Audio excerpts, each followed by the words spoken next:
Now, we discuss about Manu Smriti. I am late by few minutes. Anyway, at least some half an hour let us discuss. First chapter we have covered, okay, Om Gurubhyo Namaha. We have covered in the first chapter some general ideas. Now it is a complex topic, therefore more can be understood as you enter into it. More will be understood as you enter into it.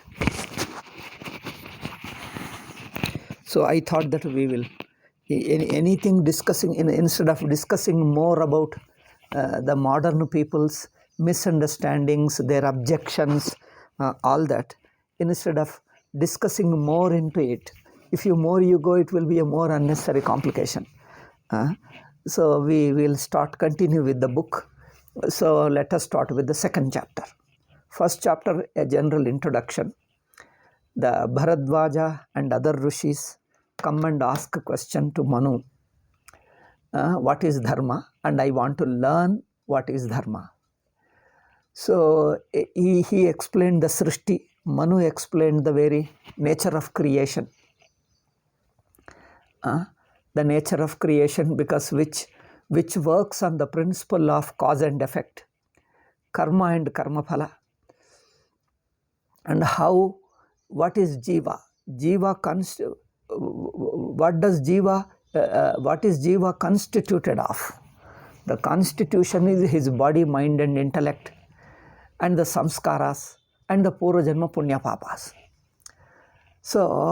So once we understand the nature of the world, nature of a jiva and the nature of a goal of life, how many goals we have, different levels of goals. After the death, what will be the end, what will be the gamyam, what will be the destination we reach. So in other Islam and Christianity, after the death of the body, they have got only one goal. They talk of only one goal. That is, everybody goes to heaven or go to hell. That's all, only two. But our gatis are many. I think urdhvagati, adhogati. Two things are there. I think, I don't know whether I discussed, I don't remember. Generally I discuss in other classes. So one is, after the death of the body, 4 urdhvagati and 4 adhogati. This is what our Shastras say. One is urdhvagati. Among the urdhvagatis say, you have a better human life. Next life you will be more richer, healthier, happier person with good people and loving people and friends and all that. You have a better life, better manushya janma. This is the first gati. More cultured person, more mature and cultured person, better manushya janma. Second is Pitraloka. Okay. Third is Swarga. Fourth is Brahmaloka or Vaikuntha or Kailasa, whichever you call. We call in general name, let us call Brahmaloka. So these are the higher gatis. Then the lower gatis, you have a worse human janma. Next janma is a worse human birth. Second is an animal birth. Even in the animals also there are different rungs. Third is Naraka. It is not eternal, as Islam, Christianity says, okay. The next is worse human janma, animal janma and Naraka. I forgot one more thing. I think these are the 3 generally. These are the 3 adhogatis. 3 only, let us say.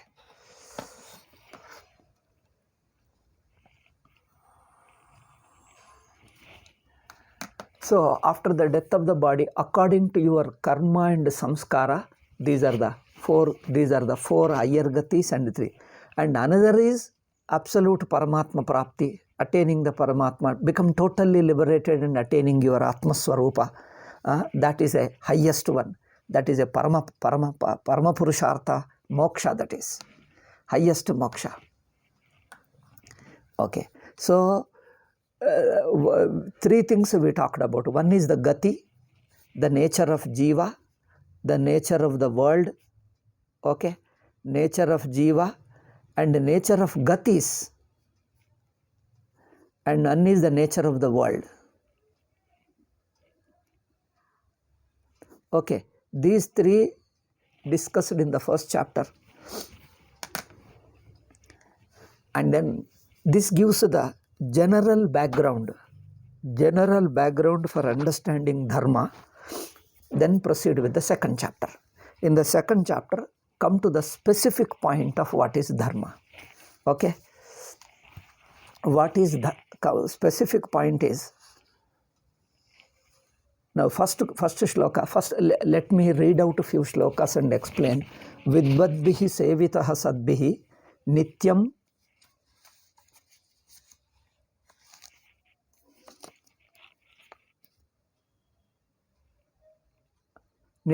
araga dvesha araga nityam, ಇಲ್ಲಿ printing mistake ಇದೆ. ಅರಾಗ ನಿತ್ಯಂ ಅದ್ವೇಷರಾಗಿಭಿಃ ಹೃದಯೇನಾಭ್ಯನುಜ್ಞಾತೋ ಯೋ ಧರ್ಮಸ್ಥಂ ನಿಬೋಧತ. Now I am explaining to you dharmas. Manu starts. Vidvadbhiः sevitah, the people, the rishis, jnanis, mature people who have understood life from the depth and from the width, both depth, width and length, all the three we have to understand. Nowadays people have got a too small understanding. Our shastras, our rishis have got a depth of life, width of life and length of life, all those angles. In short, they have understood the life in its completeness. Width means how many possibilities, how many ways, how many angles of life it is there. Depth means how deeply you can live. How deeply, there are different levels of depth of your living. So all this they have understood the life in its completeness. So such people alone called mature people. So the first condition to be a guru, to be a scholar, to be a rishi is person should be free from personal egos and prejudices. Nowadays this is not a consideration at all. So any scholar, any guru has to be free from personal egos, personal frustrations, personal anger. A person who is detached. A simple example I give you. A person who is hurt by somebody, who is exploited, hurt by somebody, he carries a vengeance against a given person, given language, given a group of people or a given section of the society. Such person, out of vengeance, he writes something, he hates something, and you consider him as a great man. This is the biggest defect of modern thinking, modern society, modern educated people. So no rishi and no muni can be prejudiced because he suffered in his life. So he carries a vengeance, hatred against people, against a person who is deeply hurt with something. Everybody is hurt. All great people have suffered a lot. They don't carry trauma in their heart. Their mind is still pure and simple like a mirror. They don't carry any vengeance against people. Though they themselves suffer under something, still they come out of the sufferings. They take life naturally. They look at life as a whole. A person who is mature enough, that means personally unprejudiced, who doesn't carry any personal trauma. See, a person who has got a personal hurt and ego, all his talking will be full of ego only. See, who should be able to talk dharma? A person who has got a good observation of life, who understands the life in its depth. That not only your life and my life are life of few people, life of the all humanity, all jivas. He should have a consideration, compassion for the entire humanity, all jivas, not only humanity, even animals, even devas. A person who understands the very nature of all jivas, of different levels and different qualities, different angles. Okay, a person, you see in all our rishis, they have done lot of tapas. They have gone through lot of sufferings. Pandavas have gone through their sufferings for 12 years of torture, frustration, and etc. But if you carry vengeance, then you cannot decide dharma. You cannot decide dharma. Dharmaraya, in spite of all humiliation, frustration, torture, he didn't carry any vengeance against anybody. What is right alone he does. What is good for everybody, what is right alone he does. So out of your personal hurt, personal guilt, you can't decide what is dharma. Okay? That's why living a personal life, good life, mature life is most important. Our rishis, munis are made to live, are supposed to live more a mature life. Carrying a person, now you see some of the leaders you can see our Indian leaders, they have lived a lot of hard life. Britishers have tortured them. They have had lot of suffering in their own life. But their own suffering doesn't affect their thinking. You can't see their thinking is colored by their personal sufferings. That means their thinking is not prejudiced due to their sufferings. Somebody has tortured you. That should not affect your thinking, and you should not be prejudiced against one section of people that you start hating Hinduism, or you start hating higher caste, you start hating one particular caste. You can't decide dharma. You can't be a leader. He cannot be a leader for any society because he's a person mental case. He needs to be treated. We are not against him, but he needs to be treated. He needs to be treated mentally rather than becoming a leader or a writer. He can't be a writer, he can't be a leader. Okay? That's why you can see all our saints, they have gone through a lot of sufferings. But once they come out, they are really pure people. They represent all humanity. They talk in the interest of humanity.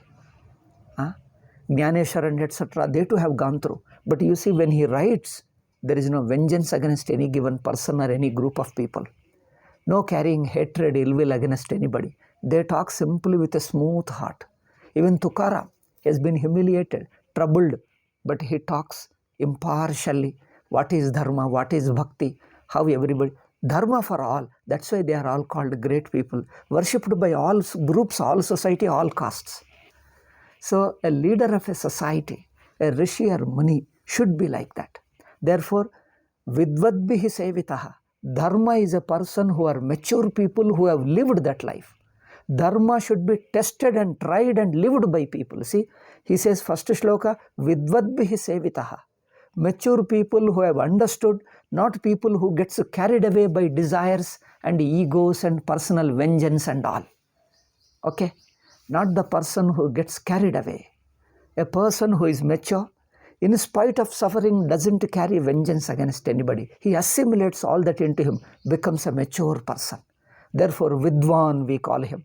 Vidwan is not a simple scholar. A person of maturity is called Vidwan in our Shastras. A Pandita, a Vidwan. Therefore, Vidvadbhihi sevitaha, who are learned people. Who are learned people means his vision is expanded vision. He is not a narrow-minded person. In his heart, he doesn't carry vengeance. In his intellect, he has got a broad intellect. Broad and deep, two things are required. You need a broad thinking. And also, deep in the sense, you should be able to see the nuances, details about each event. You should be able to understand any dharma, a person who writes a law should be able to understand its application to the many context of many situations. He can't make a law for one person or two people. You should be able to understand how it can be applicable to the various context and various complex situations. So that means the nuances he should know. And the broadness also of many people and all people. Okay, this is intellect-wise. He should be broad and also minute details. In his heart, he should remain unprejudiced and compassionate and loving. He should not be carried away by his personal personal problems, personal hurts and guilts, and also doesn't carry any ill will for any towards any group. At the same time, he should be interested in dharma. He himself loves dharma and he lives dharma. He loves and lives dharma. Such people alone who have lived dharma can know the details in the what are the problems in living dharma, in understanding dharma. A person who has lived himself. Therefore, vidvadbihi vidwan I have explained. Sevitaha, what is lived? Dharma which is lived by the wise people. They have lived it. And then who are those people? Nityam aragadveshibihi, advesha ragibihi, without any prejudice, without any raga, desha, ego, with a humility, with a maturity, he lived the dharma. That's why you can see our saints. Some people suffered under father. Some people suffered under wife or husband. But still they come out as mature people without any prejudice. Supposing if a wife suffers under some husband, then you start hating all men. Nowadays you see them, all mental cases alone are becoming very popular. This is all Western society. These are all Western ideas we have brought, blindly we have borrowed.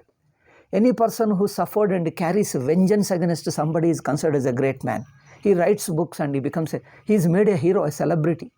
And everybody wants to build the society based upon his prejudices. Suppose a wife suffered under husband, then you start hating all men and she writes books and this thing, and then you say she's made a heroine. A husband suffers under wife, then he starts hating woman, he condemns woman, talks negatively about woman, then he considers a great hero. A person who suffers under his boss, and then you consider him something like that. So people carry their hurts and guilts, and ego is hurt deeply. They have not come out of their ego. They have not come out of their traumas and sufferings and prejudices. That means he has not become mature.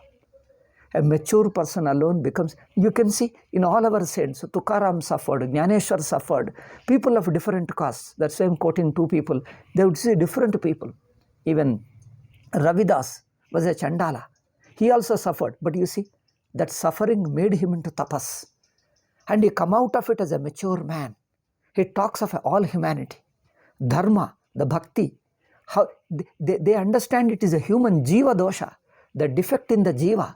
Jiva has got ego, his own problems, his own karma. So he should be come out of the jivahood and becomes a real bhakta, real jnani, a real saintly person.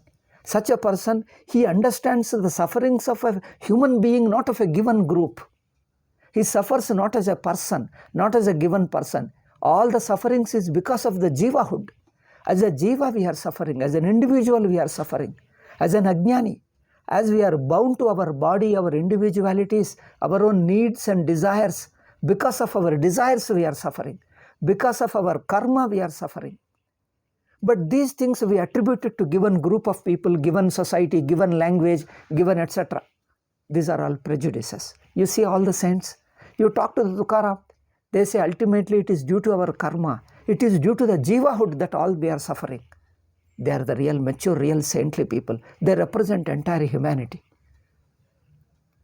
Therefore, all our saints don't carry any prejudice against any group, any society or any particular thing. Such people alone we call them as great people. If when they talk, that is dharma.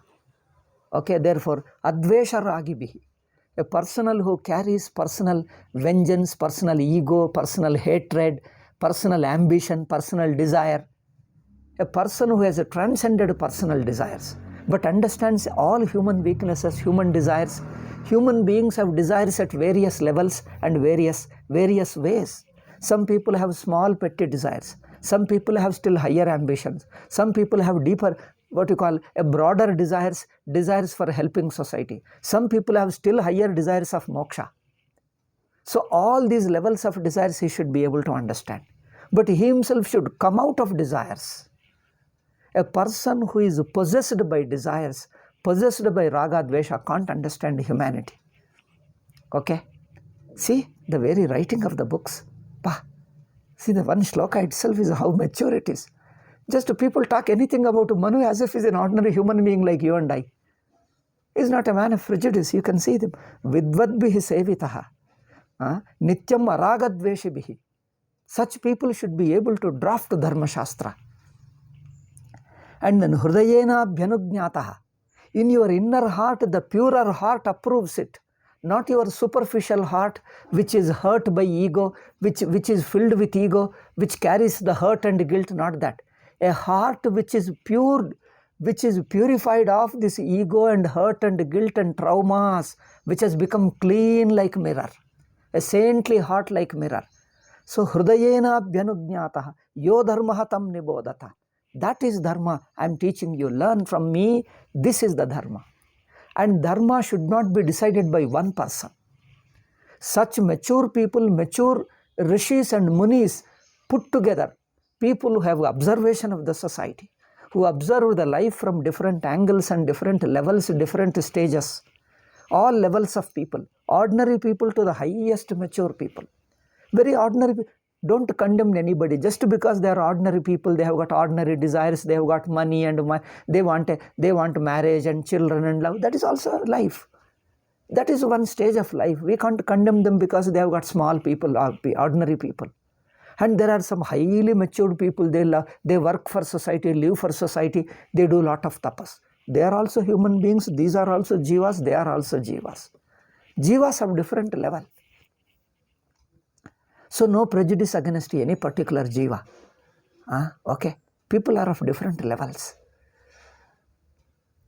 So dharma has to be decided by such a mature person who himself is beyond all these narrow limitations and whose observation is very good, who understands the different professions, different castes, different sufferings. Some people have to go through extraordinary sufferings, extraordinary torture, exploitation, lot of karmas they have to go through. Harishchandra has lived. Pandavas have lived. And ordinary people have lived. Different people have to live.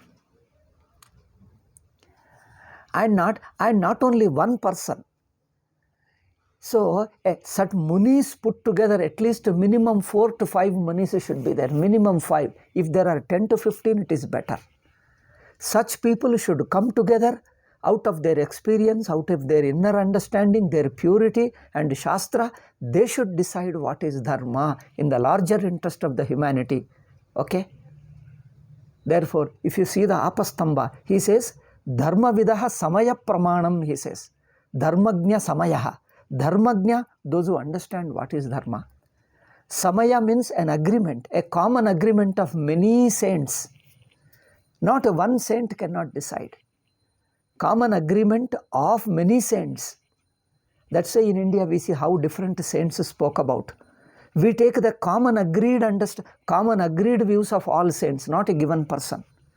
Sometimes even a saint also, considering a given person, given situation, he may prescribe some dharmas. Considering few people, considering a given person. So that has got a very limited applicability. Okay? If you're considering a one person, considering a few people, if you prescribe dharma, that has got a limited applicability because it is taking into consideration a few people only. But if you take into consideration all humanity, that's why we say a common agreed ideas, common agreed principles of all many saints put together. Dharmagnya samayaha, Apastamba says. That's why you have to study the Dharma Shastra traditionally from a people who themselves have got the deeper understanding of Dharma Shastra. Nowadays, Dharma Shastra Adhyayana itself is not there. First thing is there is a lot of prejudice. Recently, I think yesterday only I read it in Facebook. One person wrote one small quotation, some foreigner European. You know what he told is a good point. How to destroy a culture. To destroy a culture is you don't need to destroy the books. You make the people, you make the people distance from their books. Make them in such a way that don't read those books. Our education system is making us to not to read our Shastras. They are brainwashing our minds in such a way that they don't allow us to read. They already create a negative propaganda against our Shastras. See, our Shastras are not book reading like our Bible and Quran. No, I am just to compare and contrast. I am telling not to demean anything, not to disrespect Bible and Quran. Whatever they say, it's a different thing. You will understand. Our Shastras are not literally they said it and therefore you accept it. In Quran it told that halala has to be done, that's all.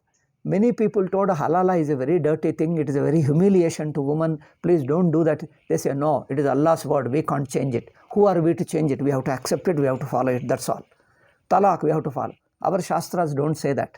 That it is there, you must follow it. You have to apply your thinking. Apply the social condition, economic condition, and then maturity level of the sadhaka. Sadhakas, how mature he is. Can he withstand that tapas? If it is a high level dharma, it is a highly mature level of dharma, can he withstand? If he is an ordinary person, give him a simple dharma. If he is a little more dedicated, if he can take a greater sacrifice, give him a higher dharma. A person who can take freedom struggle, everybody can't participate. But they can assist from a different level. Some people can go and fought and they gave their life. A person who is capable, he works at a different level. So dharma has to be prescribed according to his maturity level, his sacrificing level, his capacity to sacrifice. Okay, you can't give dharma, all dharma to all people like Bible and Quran. Everybody same dharma. It is very mature. It is very mature. Childish religions, they are foolish religions, we can say. Because there is no maturity at all. There is no thinking at all. It is a blindness and foolishness and imposition. Only three things you can say. Blindness, imposition and foolishness. Therefore, whatever is the cruelty, criminality also, they have no daring, they have no thinking to question it. They just have to follow. And our Shastra, if it says a particular dharma, this dharma requires a higher sacrifice. Can the person follow that sacrifice? It is too high level of sacrifice. Therefore, they say, follow certain lower dharma. This person is not capable. That dharma is a high level dharma. It requires a lot of sacrifice. He cannot withstand the sacrifice. Therefore, don't give him that is too high level. That has become too high principle. Give him a simple dharma. So, Dharma Shastras, when they say, they give in a broadly they explain. And they explain who can follow which one. Apply. See. Evaluate it just like a doctor, like homeopathic medicine. See the person's capacity, his physical condition, mental condition, the food and age. Then prescribe this medicine suits him. Oh, the other medicine his body cannot withstand. He is an aged man, therefore don't give him. Or if he is a young man, he can withstand. Okay, you can give him this medicine. So you have to see the physical condition also. Without this, you can't prescribe dharma. Therefore, they think that our Manu book, Manu Smriti or anything, whatever is stated is a fixed one. Regarding Chandala, he told something. That will come later. Regarding Chandala, he told, seeing those Chandalas of those conditions, those days, he prescribed certain thing. They don't say that. He told something about Chandala. That's all. Manu is wicked man. We hate him and all. You hate just by hating for no reason and you call him, you are a great man, educated man. So there is no consideration of yukta yuktata. Why he said it, in what context to see, what context it is told, to which person he told, the person's social condition, economic condition, then it has to be applied. Even what Manu himself told, what I told, don't apply blindly to anybody. I told about Brahmana, I told about Chandala, I told about others. Whatever I have prescribed here, it is not to be blindly applied to a given person. You have to see his physical condition, economic condition, social condition, his maturity level, his education condition, how much he can take the sacrifice. Or if he can't take, then he has to do certain other thing. Accordingly prescribe this law for a particular person.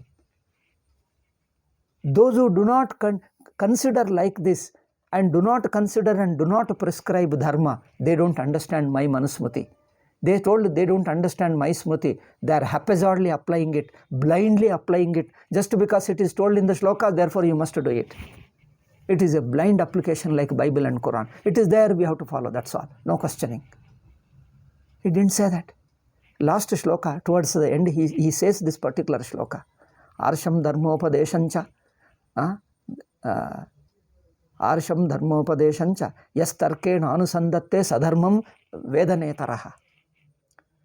Those who apply the logic, see the conditions, then decide what is dharma. Therefore, you go to any dharma shastra, This is how the people approach us. Even we in our childhood, when we go to Dharma Shastras, they would look at the book. See this side, that side, again look at the shloka, again look at another book and another book, another book. Then they ask you what condition you are. You can't ask from your cell phone and that's okay, I am so and so person. What is my dharma? Tell me. You can't say like that. You have to ask. We have to ask you what is your physical condition, what is your health condition, what is your age, what is your economic condition, what is your family background, what is your profession. Then I can decide you dharma. You can't decide just like that. Therefore, when they approach us personally, we look at the Dharma Shastra. But Dharma Shastra told, a shloka says that you have to follow. But this dharma is a very heavy, very harsh dharma, very hard dharma. But can you follow this? That person is too immature, too delicate person. I say this is very hard dharma, you can't follow. Then we look at a little lesser hard dharma. Then you say, I think this dharma suits you, you can follow. Okay, follow it. And we decide and tell him. This is our Dharma Shastra application is. Now they take it like Bible and Quran and start abusing. Hey, Manu is not an ordinary man. You can't use your word abusing. You are doing papa. You can't abuse Manu like that. Manu is not an ordinary person. First you try to understand what he told. Why he told, in what context he told.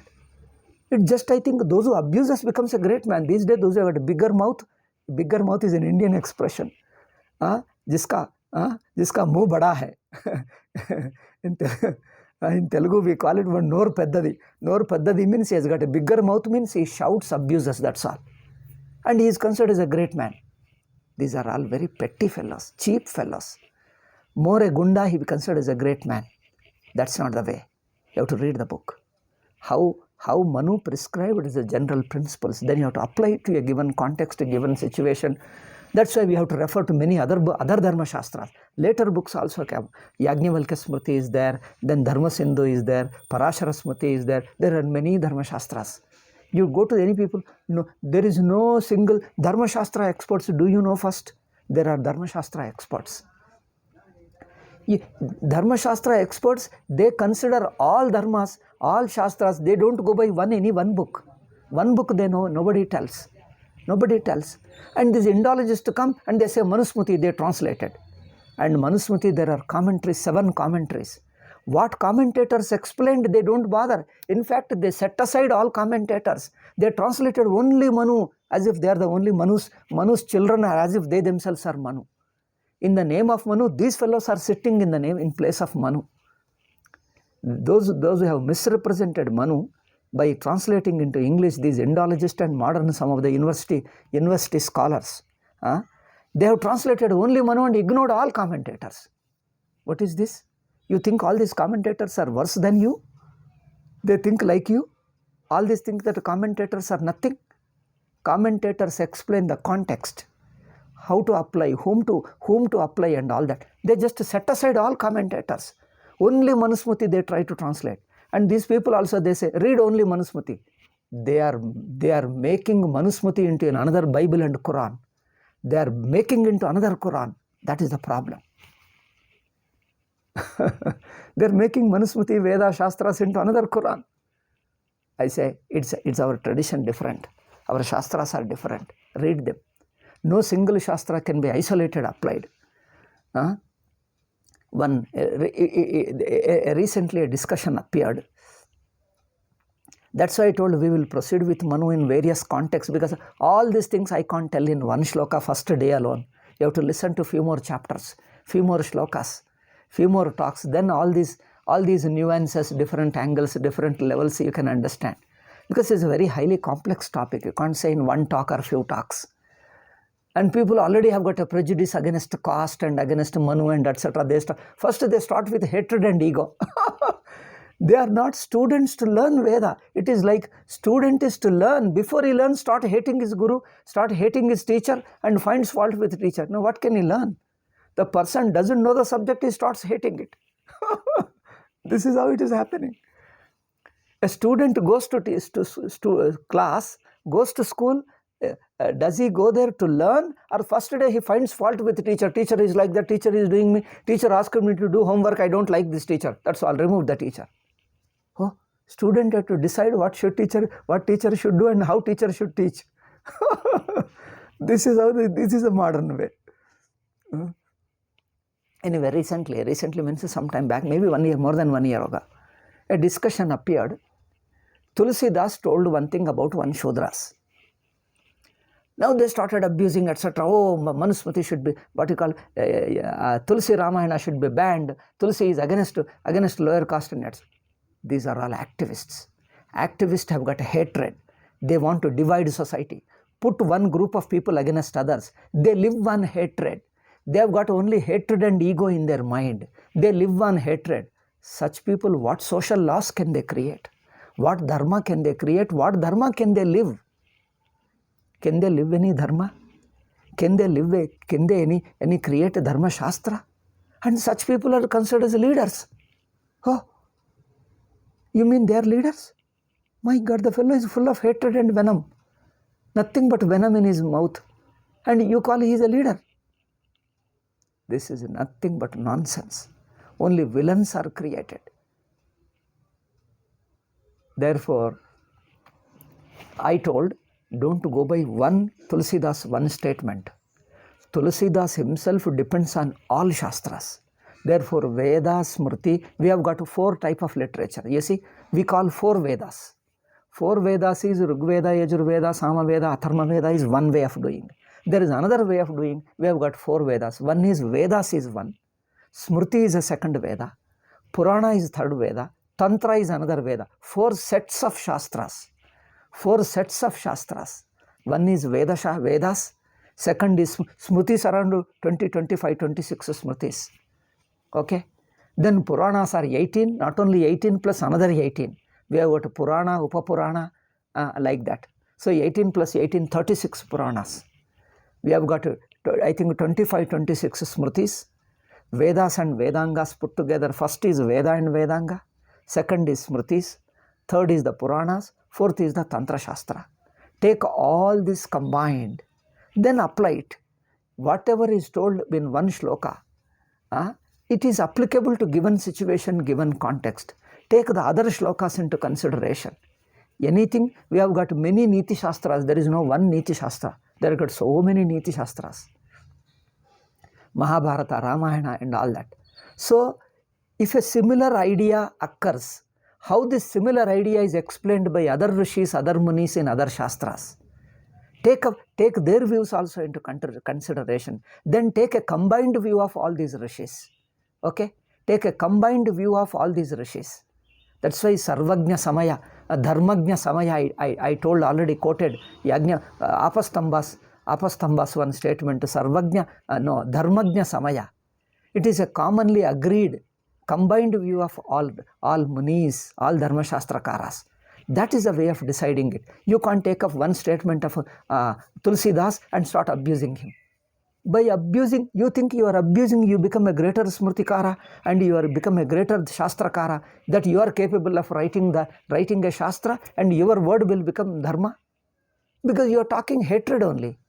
A person who is full of hatred, talks hatred, you think such person out of hatred you write something that becomes a Dharma, that becomes a law.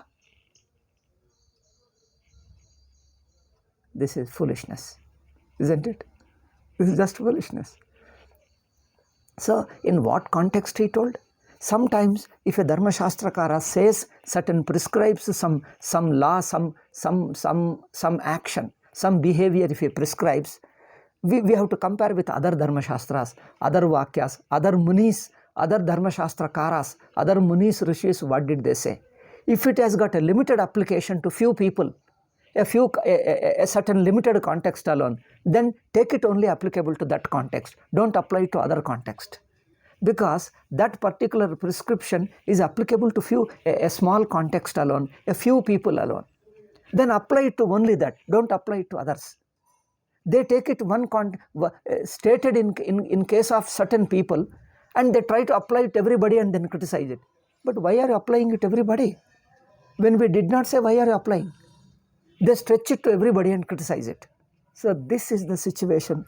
This is the type of thinkers. This is the type of educated people we are producing now. The modern education system is, I am very sorry to say that, it's a very bhayankara. It's a highly dangerous education system. We are creating villains rather than rishis. We are not creating mature people who are free from prejudice, who are mature people, who have come out of their personal sufferings. They don't carry guilt and hurt in them. Means they have assimilated all the sufferings and come out of it. Don't hate any particular group. Okay, go by the facts. So such mature people, if we can create, they are the real asset. They can write shastras, they can write laws, not like our present parliamentarians, full of hatred only and ego, and talk of one group and put one group against another group. One caste you put against another caste. They are totally incapable. They are incapable of living dharma. Where is the cause? They themselves don't live dharma. What dharmas they can do? They themselves cannot live dharma. These fellows are all, most of them are corrupt fellows. They themselves are corrupt fellows, and you think that they can make law? They have never lived the law. The law which they make, they themselves cannot live. They know they cannot live. They put a lot of loopholes and live only loopholes. They follow dharma of loopholes, not of dharma. The person who himself doesn't follow dharma and he makes the law, he is invested with the power to make laws. See, the fellow who drunkard, he makes law about drinking. Okay, the fellow himself is a drunkard, he wants to make law about drinking. Means a person is addicted, a person is obsessed about something and he wants to make law. You can't make a law. Okay. Therefore, see this one shloka, how much depth it is, how beautifully they talk of it. First, let them learn the Shastra. Without learning Shastra, they start abusing. Those who abuse, I ask them, 99% have never read Manu Smriti. Reading doesn't mean you read on your own. And that too, modern translation of only shloka, without commentary, without a traditional guru, without commentary, without traditional guru's explanation. They just read only shloka, just verbatim translation, and that too few shlokas, and they start abusing it. This is not the study. Study traditionally. The very vision of Dharma Shastras. Who wrote it, why he wrote it, how it has to be understood, how it has to be applied to life. Okay? How it has to be applied to life. All that, who do they know? Those who criticize, do they know? Then what are they talking? You got it. That's why I tell you that Telugu we say that nor peddadi, that's all. Only mouth is big, that's all. Other than that, they have nothing else, they know it. There is nothing in their brain, only mouth is big. They can't decide dharma.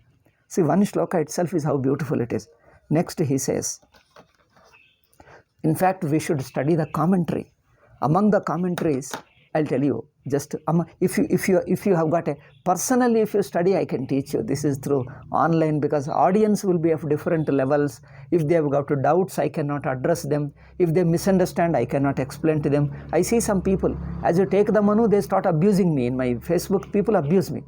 So that means they just only hatred only, nothing else. So there are commentaries, and this Kulluka Bhatta's commentary is a summary of many commentaries. How from different angle, different levels he talks of. It's a very good commentary. In fact, traditionally, we study with the help of commentary. He will take off commentary and explain. Shloka by shloka. If you attend personally, I can explain much better. Because then the doubt comes, there itself we can clear all that. This is online is difficult. So anyway, some idea you will get it. So that's why in my talks there is a lot of repetition, because some repetitions are inevitable. Because different people come. Some people did not attend my previous talks and suddenly attend this talk. Our previous 2 or 3 talks, not many. I think 3 talks we have completed. We have, are already over. Now, without attending those 3 talks, they come to the 4th. Therefore, I have to explain little things and little more elaborate I have to. So you should have a patience to listen to my repetitions. Therefore, so I have to keep the mixed audience, distance audience, unknown audience. Mixed audience means people of different backgrounds. So I have to do all these repetitions and all that. If it is a living people right in front of me, I can go directly to the point and move ahead with the next topic. Okay. In these things he says,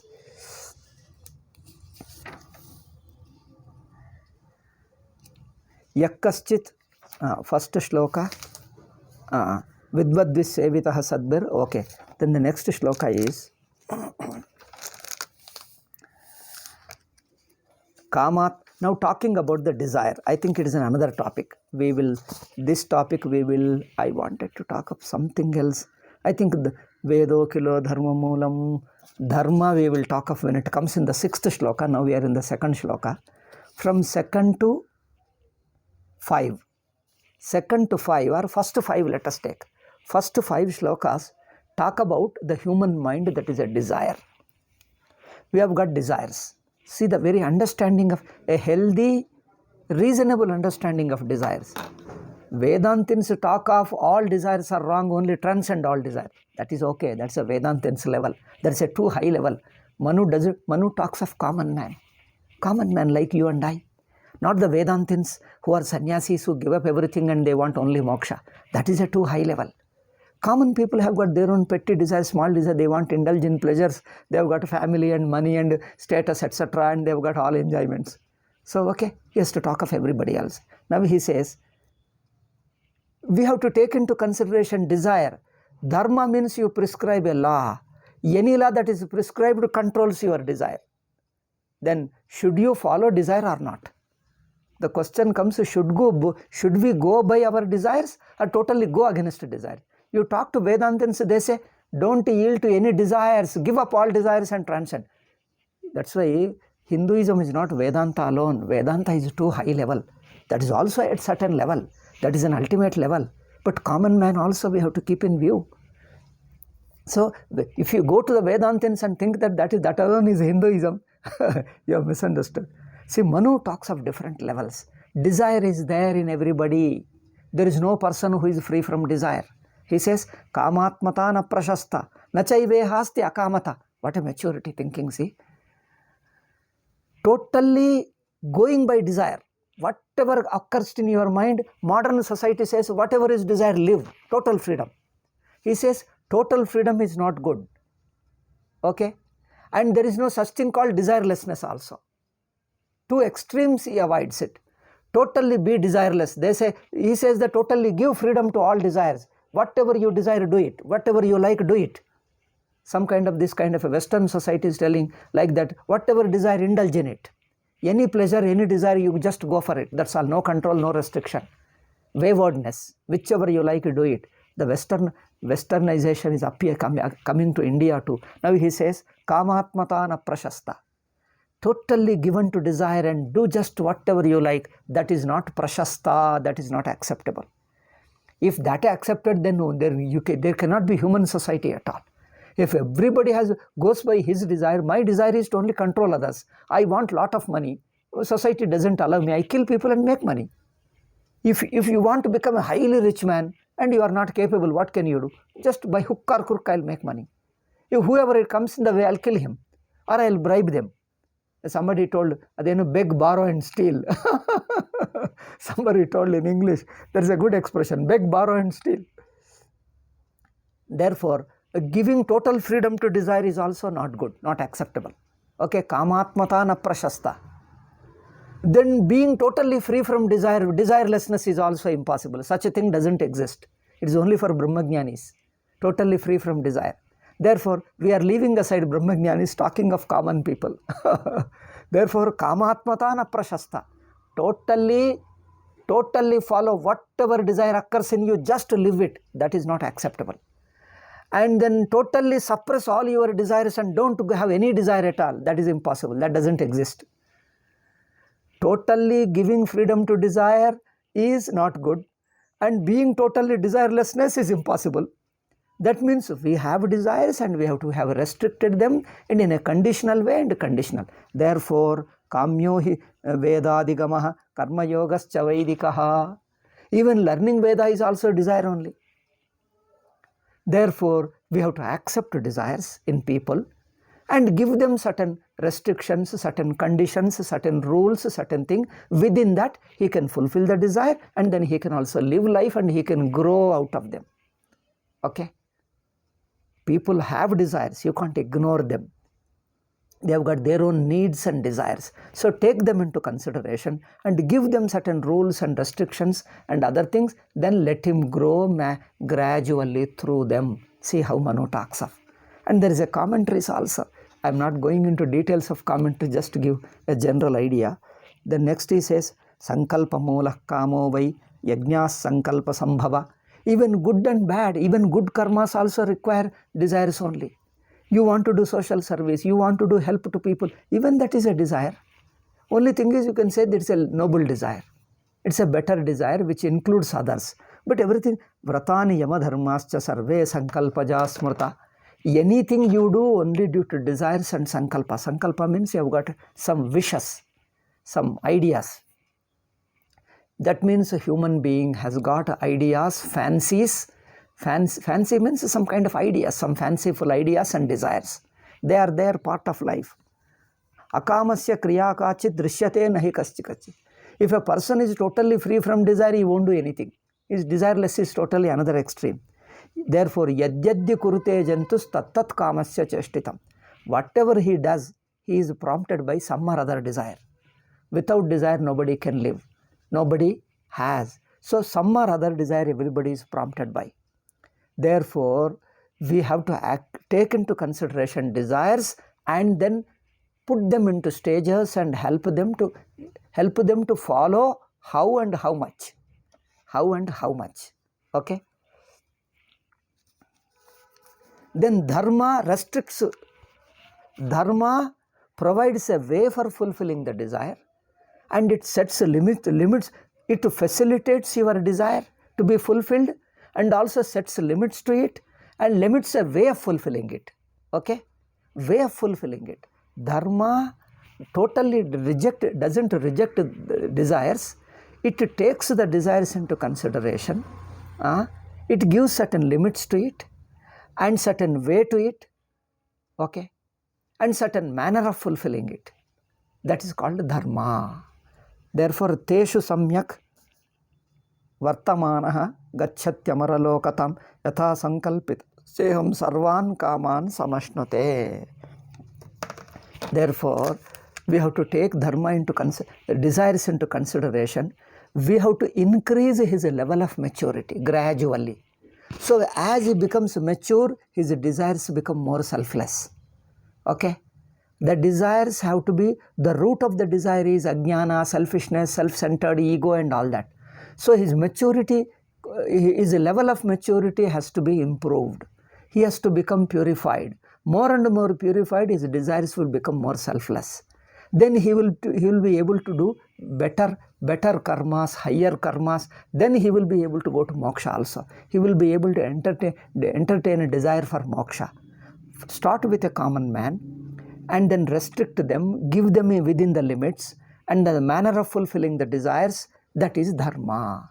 Dharma teaches you how to fulfill the desire in a reasonable way, which is a harmless way. Okay. We can't prescribe anything by hook or crook you achieve your desire. No. There has to be certain ways, certain methods, certain behavior, certain karmas. So that there is a balance. You have to immediately fulfill certain desires. And the future goal is you have to transcend, you have to come out of the desires. You have to gradually come out of those desires. Some of them you have to fulfill, some of them you have to come out of the desires. So you have to do this balancing between coming out of the desires, growing out of the desires, you become selfless man, a desireless person. At the same time, present condition, you have to take into consideration the existence of desires. Then at the same time, you have to give a lifestyle, you have to give a karma, you have to give a dharma, that gradually you grow out of the desires and you become a totally selfless person. This balance have to be worked out between these two. Okay? See what a thinking of Manu, what a breadth and depth of life. How he understands, then he prescribes the dharma. Keeping this, therefore, we have to live a dharmic life. Now next applies, I think for next class I will give you what we are going to discuss and leave them. Dharma has to be decided by Adi Bhautika, Adi Daivika, Adhyatmika. We have got three kinds of dharma. Adi Bhautika is a social laws and our government laws, social conventions, family, etc. These are all Adi Bhautika Dharma. Adi Daivika is your ritualistic pujas, etc. That is your rituals and pujas and dharmika sadhanas, upasanas. That is Adi Daivika Dharma. Adhyatmika Dharma is a Vedantic Dharma, that is a spiritual life. Those spiritual values which talk of Vedanta, Bhagavad Gita, Upanishads talk of spiritual values for living Adhyatmika life. Therefore, we have got 3 aspects in each person: Adi Bhautika, Adi Daivika, Adhyatmika. Okay. So some dharmas are social level, physical level, like economic, social and social conditions and government laws. A society and a nation prescribe certain laws. They are Adi Bhautika dharmas. Some are Adi Daivika, some are Adhyatmika. Okay, these things we'll discuss in the next class. Now, Hindus, without seeing that Islam, Christianity, they rigidly follow their one book which is out of date, which doesn't consider human conditions at all. It prescribes which are totally unapplicable and very hard and very, very persecutive. The very dharma is persecuting their own people. The very book is, religious book is persecuting their own followers. And it is making them to become villains to others also. Like a Quran persecutes their own people, and also it makes them villains to non-Muslims. Or even Christians also like that. So, but still nobody bothers to think of changing them, because they have no right. How Dharma Shastra came and how it has to be corrected, they have no ideas. They have no principles at all in their book. How Dharma Shastra arrives, how it has to be corrected, how it has to be applied, they have no principles at all. It is there, you have to follow. You can't question. Even if suffering, you have to suffer. That's all.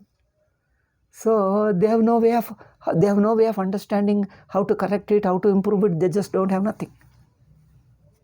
They only rebel against books and they talk ill of them and then they change it. Only atheists rebel against them. But we can correct our own people. Religious people correct our books. Religious people, sincere rishis, munis alone correct. But they can't do that. You only have to go against them, rebel against them. Okay? And Hindus, seeing these things, some of these RSS people, they say, no, we don't believe in any book. What is Hinduism? Common sense thinking. What somebody told, be good, do good, that is Hinduism. Common sense, to your common sense, whatever appears good, do good, that's all. That is Hindu Dharma. Hindu Dharma is not simple common sense alone. Of course, common sense we take into consideration. Islam, Christianity has no room for common sense. The book told theological religion, theological ethics alone we have to follow. No common sense ethics. That's why they reject all our constitution. They reject our constitution. For us, we accept the constitution also as a part of dharma. It has got a certain level. It has got a certain validity. You follow the constitution also dharma, you will have punya. You go to office and don't take bribes and then live honestly, that is also punya. You follow the constitution, you have got a punya. We accept the common sense logic. Whatever dharmas are prescribed, that is accepted, but there is other one also, additional also. Okay? Adi Bhautika, Adi Daivika, Adhyatmika. 3 levels of dharma, and therefore we include the common sense logic, at the same time religious ethics. Common sense ethics, religious ethics, then spiritual ethics. Common sense ethics is Adi Bhautika. Religious ethics is your Ishta Devata, Puja, Upasana, whatever it is, those ethics. And then that's why we have got certain temples and etc. They say anybody can go to temple in any manner. Religious has got religious ethics, how to go to temple, in what clothes you have to go, how we have to go, who should go, who should not go. Religious ethics have got certain, every religion, every upasana, every devata has got certain ethics. These our Supreme Court judges are fools alone. I say, I am sorry to say that, I have to say there is no way, because they have no understanding. And they say that anybody can go. Do they understand religion and then common sense? Because these are all rogues made into judges, and they do any nonsense. So there is a common sense ethics is one place. In social and economic conditions, common sense ethics. But religious ethics, you have to take religious, upasana, ishta devata. Each devata has got certain principles, certain ideas, and then those things. Then spiritual ethics. Okay, Adi Bhautika, Adi Daivika, Adhyatmika. These 3 we have to discuss. We'll discuss then pramana. What is the pramana for dharmas? That also we have to discuss the next point. I've already taken a long time.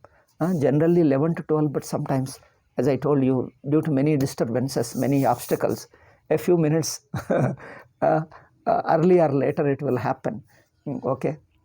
Generally 11 to 12. I think next time I'll try to keep to 11 to 12. Om Shanti Shanti Shanti. Hari Om Sri Gurubhyo Namaha. Hari Om Tat Sat.